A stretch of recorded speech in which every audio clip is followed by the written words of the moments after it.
The same men who terrorized all of medieval Europe, who struck fear into the hearts of monks and kings, would quietly obey when their wives spoke.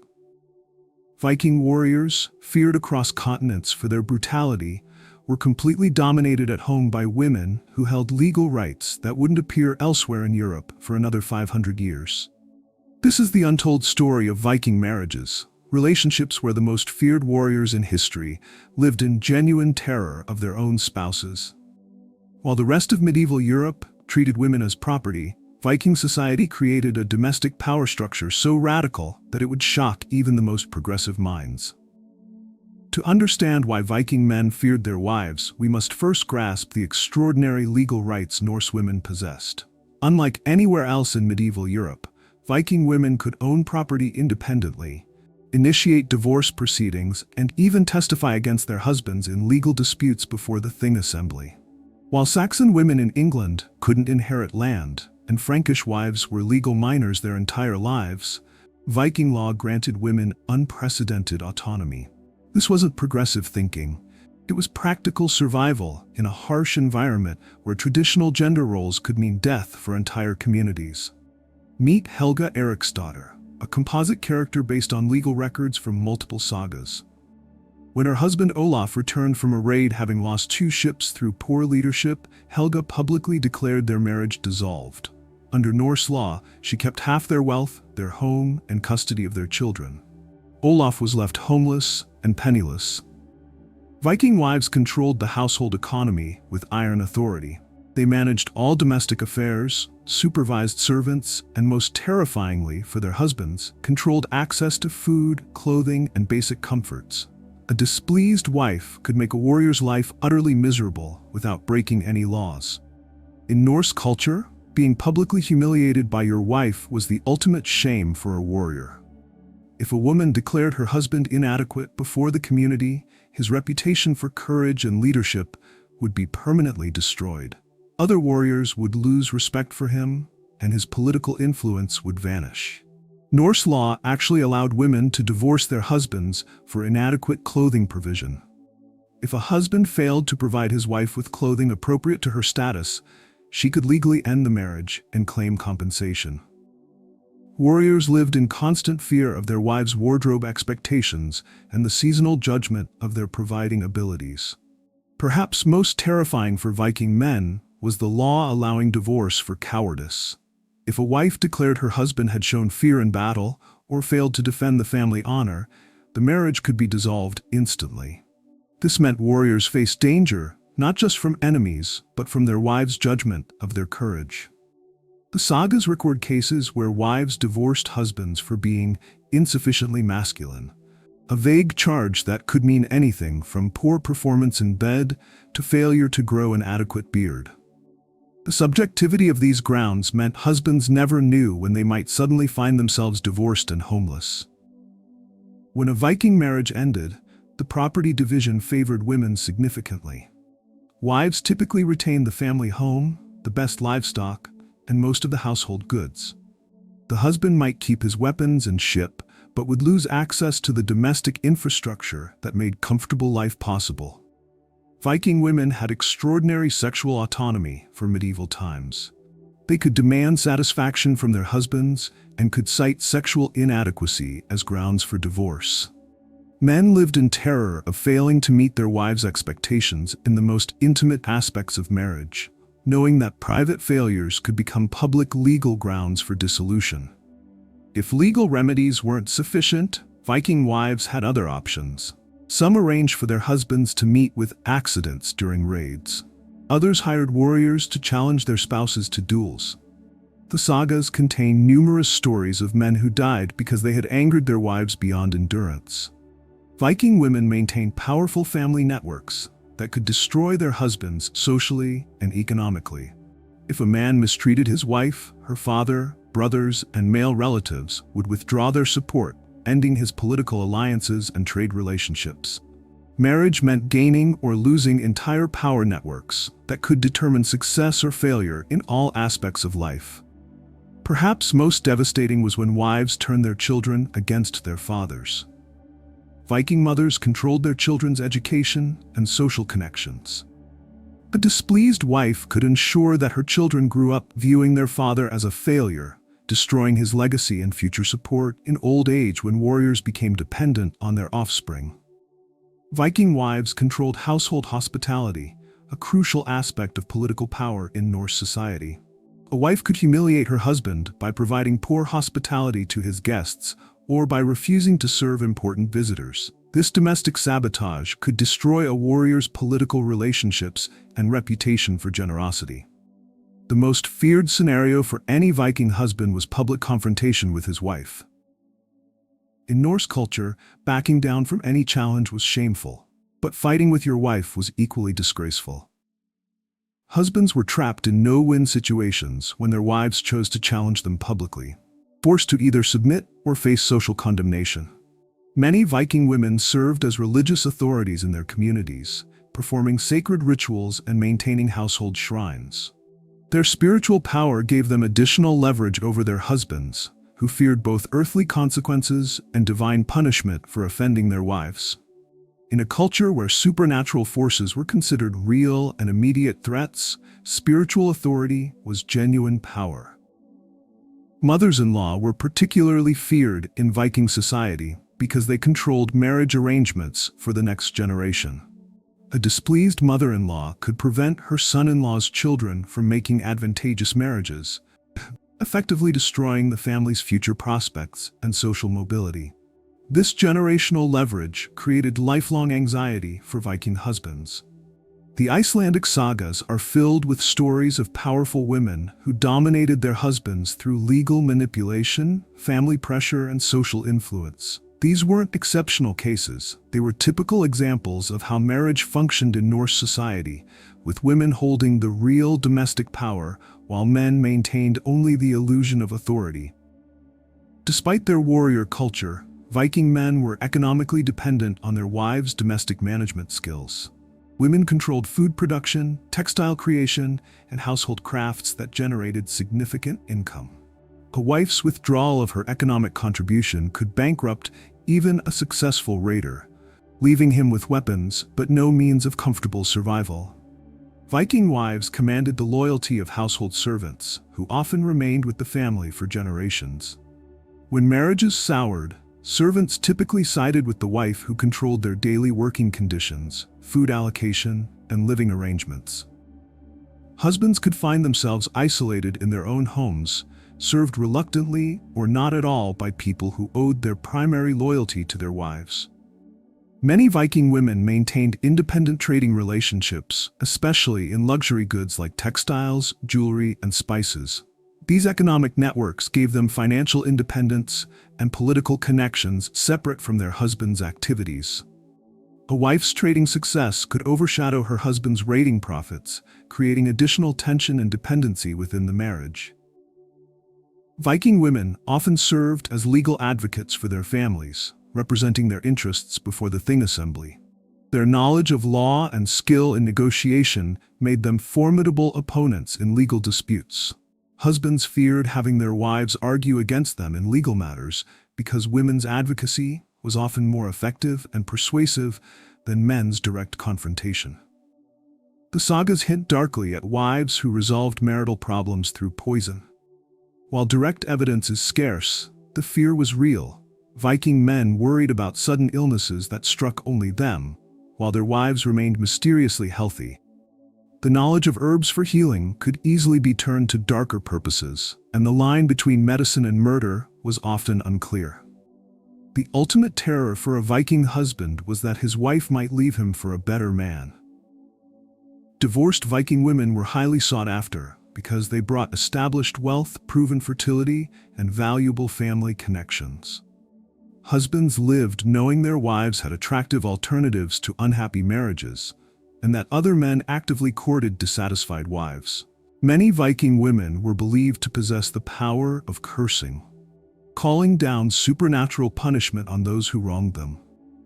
Husbands feared that mistreating their wives might result in curses that would bring bad luck in battle, failed crops, or illness to their families. In a culture where spiritual forces were considered real and immediate, this represented genuine threat. Clever Viking wives could manipulate inheritance laws to ensure their children inherited from multiple sources: their father's family, their mother's family, and through strategic marriages. This gave women enormous influence over family wealth distribution across generations, creating complex webs of obligation that could trap husbands in unfavorable arrangements for their entire lives. Viking mothers arranged their daughters' marriages to create political alliances that could make or break their husbands' careers. A wife's skill at political matchmaking could elevate her husband's status through advantageous connections, while her displeasure could result in strategic marriages that excluded his interests entirely, isolating him from important power networks. Some Viking wives had sisters or daughters who were trained warriors. These female relatives could provide physical protection against abusive husbands or serve as enforcers of the wife's will.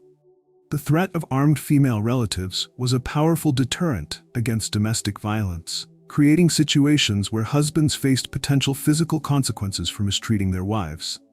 Viking marriages followed seasonal power cycles that created ongoing tension. During raiding season, husbands were absent and wives controlled everything independently.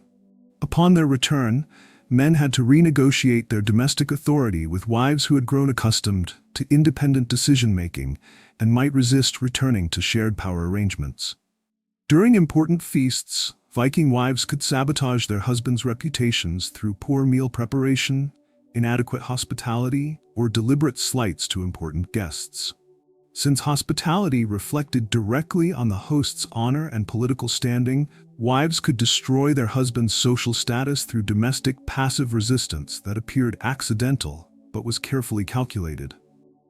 When Viking wives allied with their mothers-in-law against their husbands, the result was devastating for the men caught between them. These alliances could control household decisions, child-rearing choices, and even business matters, leaving husbands with no domestic authority whatsoever and creating impossible situations where any decision would anger someone important. When Christianity spread through Scandinavia, some Viking wives embraced the new religion while their husbands remained pagan. This religious division gave wives additional leverage, as they could appeal to Christian authorities and claim protection from their heathen husbands' traditional authority, creating new legal protections and social support systems. The most terrifying aspect for Viking husbands was that their communities often supported the wives in marital disputes. If a woman was generally respected for her wisdom, generosity, or family connections, her word carried more weight than her husband's complaints. Men could find themselves isolated and blamed for problems in marriages that they felt were beyond their control. Viking wives could sabotage their husbands' business relationships by refusing to provide proper hospitality to trading partners, or by spreading negative information about their husband's reliability and character. Since business in Viking society was based on personal relationships and trust rather than formal contracts, wives could easily destroy their husbands' commercial prospects through social manipulation. The constant threat of divorce, public humiliation, and social isolation created a climate of psychological intimidation for Viking husbands. They lived knowing that one serious mistake, one moment of perceived weakness, or one failure to meet their wives' expectations could result in losing everything they had worked to build throughout their adult lives. Boys growing up in Viking households learned early to fear female authority and understand the complex dynamics of marital power.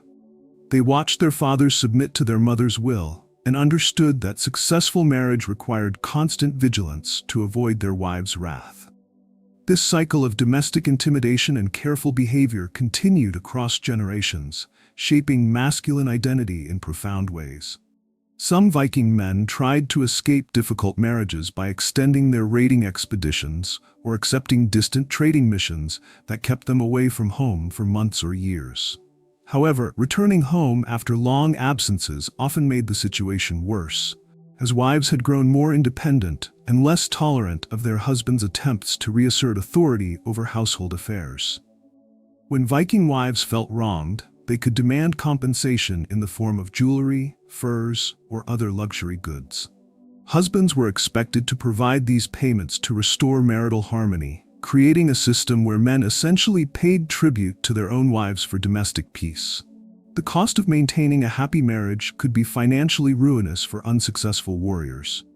Viking wives often served as household healers, controlling medical treatment for their families and communities. This gave them power over their husband's health and recovery from injuries sustained in battle or daily work. A displeased wife might provide slower healing or less effective treatment, using medical authority as leverage in marital disputes while maintaining plausible deniability. Perhaps most frightening for Viking men was that their wives controlled how they would be remembered after death. Wives organized funeral arrangements, commissioned memorial stones, and preserved or destroyed their husbands' reputations for future generations. Even in death, men remained dependent on their wives' favor for their eternal legacy and the honor of their names. During the long Scandinavian winters, when travel was impossible and families were confined together for months, the power dynamics of Viking marriages became especially intense. Husbands who had offended their wives faced months of cold treatment, poor food, and domestic misery with no escape until spring weather allowed them to leave their homes again. Viking mothers carefully trained their daughters in the arts of marital domination, passing down the techniques and knowledge that had made them successful in controlling their own husbands. This education in female authority was as systematic as boys' military training, ensuring that each generation of Viking wives would be equally formidable in domestic politics. When Viking couples traveled together to trading posts and markets, wives could humiliate their husbands by contradicting their business decisions, correcting their statements in front of other merchants, or simply refusing to support their negotiations. These public displays of domestic discord could destroy a man's reputation for leadership and competence. As Christianity spread, some Viking wives used religious conversion as a weapon against their husbands. By embracing the new faith, they could claim moral superiority over their pagan spouses and appeal to Christian authorities for protection against traditional Norse marriage customs that favored male authority in certain situations. Viking wives controlled the grooming of their sons as potential successors to family leadership, and they could deliberately undermine their husbands' attempts to train heirs who would carry on their values and methods. By raising sons who favored their mothers over their fathers, wives could ensure continued female influence in the next generation. Viking wives maintained extensive networks of female friends and relatives who shared information about their husbands' activities, failures, and weaknesses. This intelligence network meant that a man's mistakes could become known throughout the community before he even returned home, giving wives ammunition for future confrontations and public humiliation. Wise Viking wives recruited loyal servants by treating them well and creating personal bonds that superseded the servants' obligations to their husbands. This meant that household staff would report their master's activities to their wives, creating a domestic spy network that made it impossible for husbands to keep secrets or maintain any privacy.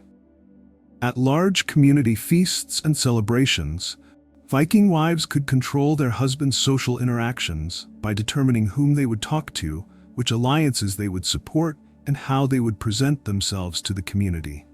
This social management often determined their husband's political success or failure in ways that weren't obvious to outside observers.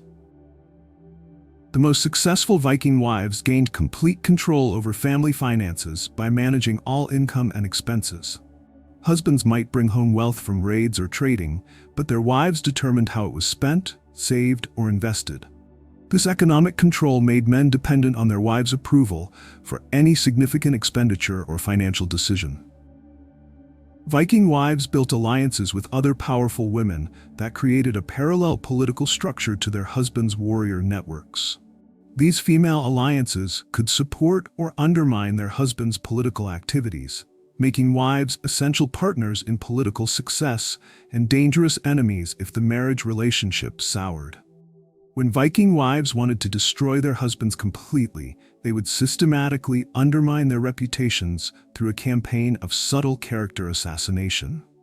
By sharing carefully chosen stories about their husbands' failures, weaknesses, and embarrassing moments, they could turn entire communities against men who had once been respected leaders.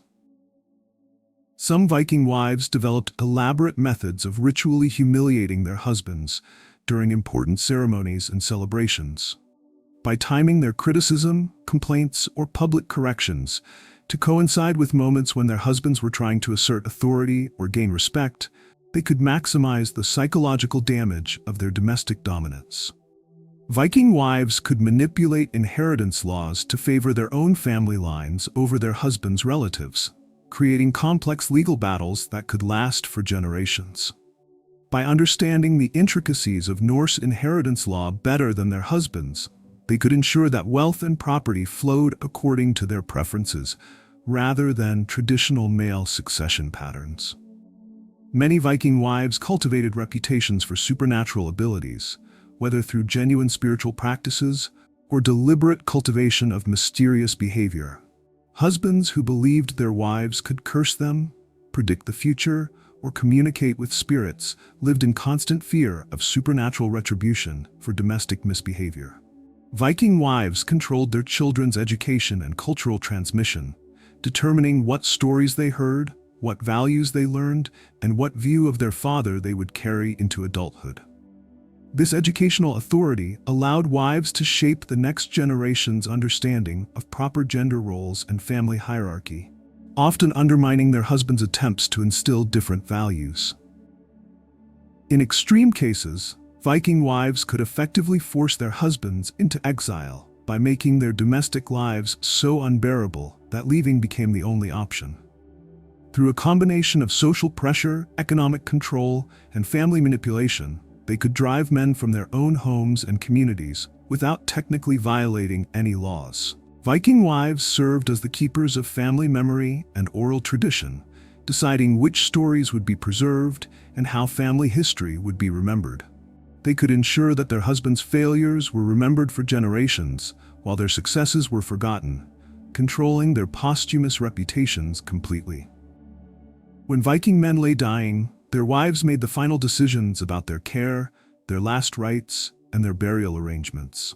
Even in their final moments, warriors remained dependent on their wives' mercy and goodwill. A displeased wife could ensure that her husband's death was uncomfortable and his funeral modest. After death, Viking wives controlled how their husbands would be remembered in the spiritual realm. They decided what grave goods to include, what rituals to perform, and how to honor or dishonor their spouse's memory. Even in death, men's spiritual well-being remained subject to their wives' final judgment. Once widowed, many Viking women revealed the full extent of their accumulated power and wealth. Free from the pretense of shared authority, they could openly rule their households, manage their resources, and exercise influence without having to consider their husband's opinions or maintaining domestic harmony. This domestic power structure wasn't accidental. It was a logical adaptation to Viking society's needs. With men frequently absent on raids and trading expeditions, women needed legal authority and social power to manage households, raise children, and maintain family interests. The terror husbands felt was the price of this practical system. The domestic power of Viking wives influenced their entire culture's understanding of gender relations.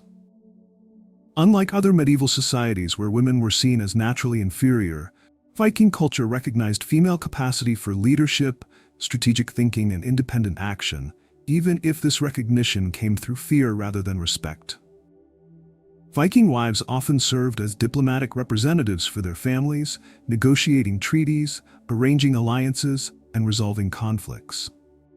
Their skills in manipulation and psychological pressure, honed through controlling their husbands, made them excellent diplomats, who could achieve through cunning what warriors might fail to accomplish through force. The trading networks controlled by Viking wives often proved more stable and profitable than their husbands' raiding activities.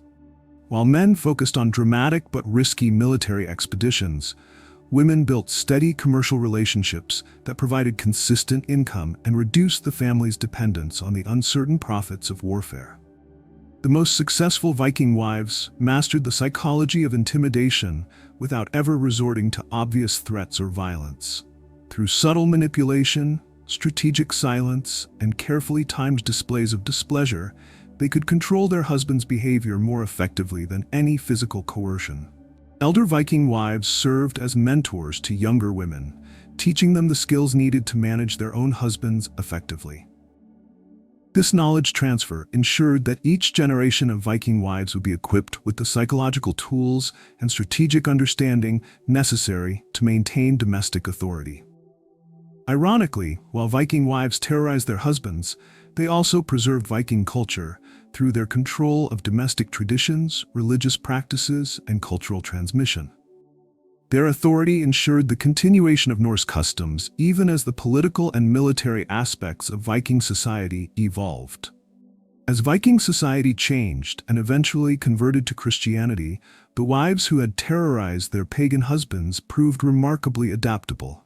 They learned to exercise their authority within new religious and legal frameworks, maintaining their domestic power while adapting to changing cultural expectations. The greatest irony of Viking history is that while these warriors conquered territories across Europe and struck fear into the hearts of kings, they were themselves conquered daily by their own wives. The domestic sphere proved to be the one battlefield where Viking men consistently lost, despite their reputation for invincibility. Understanding Viking marital dynamics helps explain why Scandinavian countries today lead the world in gender equality. The legal rights and social authority that Viking women wielded created cultural precedents that influenced these societies for centuries, establishing patterns of female empowerment that persisted through massive historical changes. Recent archaeological discoveries continue to reveal evidence of powerful Viking women who dominated their households and communities. Rich female burials, legal documents, and household artifacts all confirm that the terror Viking men felt toward their wives was based on real, substantial female authority rather than mere cultural mythology. The legal rights granted to Viking wives represented a revolution in medieval European law that wouldn't be matched elsewhere for centuries. These women enjoyed property rights, divorce options, and legal protections that made them genuinely powerful rather than merely influential through male relatives. For Viking men, the greatest challenge wasn't facing enemy armies or surviving harsh voyages. It was returning home to wives who had grown accustomed to independent authority and might not willingly return to shared power. Each homecoming became a negotiation for domestic peace and household control. The domestic power structure of Viking marriages gradually evolved the entire society's understanding of gender capabilities. While maintaining traditional gender roles in many areas, Viking culture developed an unusual respect for female intelligence, strategic thinking, and leadership ability that distinguished it from other medieval societies. The authority that made Viking wives so terrifying to their husbands was ultimately a survival mechanism for their entire society. In the harsh Scandinavian environment, with men frequently absent and communities facing constant challenges, strong female leadership was essential for cultural continuity and family survival. Viking religious beliefs supported female authority through goddesses like Freya, who wielded considerable power, and through the concept of vulvas, wise women who possessed spiritual authority. This religious framework legitimized female power in ways that Christian theology generally did not, giving Viking wives additional sources of authority. The terror Viking men felt toward their wives wasn't based on physical fear. It was rooted in the complete dependence of their social, economic, and domestic lives on their wives' approval. In a society that valued honor above all else, Viking women held the power to grant or destroy that honor through their domestic authority and social influence. While Viking men conquered lands across Europe and struck fear into the hearts of their enemies, they returned home each night to face an authority more absolute than any king, their wives. This domestic power structure created a unique society where the fiercest warriors lived in genuine terror of the women who shared their beds, ruled their homes, and controlled their destinies. The most feared fighters in medieval Europe had met their match, and she was waiting at home,